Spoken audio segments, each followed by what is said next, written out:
तुम्ही महिन्याला 50,000 रुपये कमवता की 1 लाख याने काहीच फरक पडत नाही, जर तुम्हाला हा नियमच माहीत नसेल तर.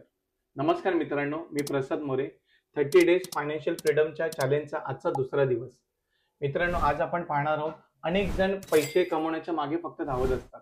पण आर्थिक साक्षरता म्हणजे फक्त पैसे कमवणे नव्हे, तर कमवलेला पैसा टिकवणे आणि सर्वात महत्त्वाचं म्हणजे तो वाढवणे.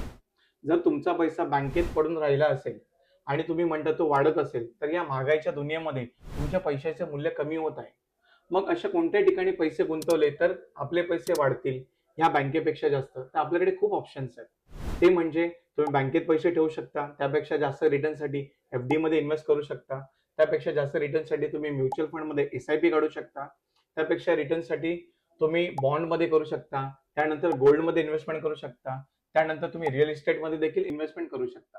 सांगण्याचा मुद्दा हा आहे, जर तुमचा पैसा तुमच्यासाठी काम करत असेल तरच तुम्ही आर्थिक साक्षर आहात. त्यामुळे मित्रांनो, तुमचा पैसा तुमच्यासाठी काम करतोय का? मला कमेंट बॉक्समध्ये नक्की सांगा.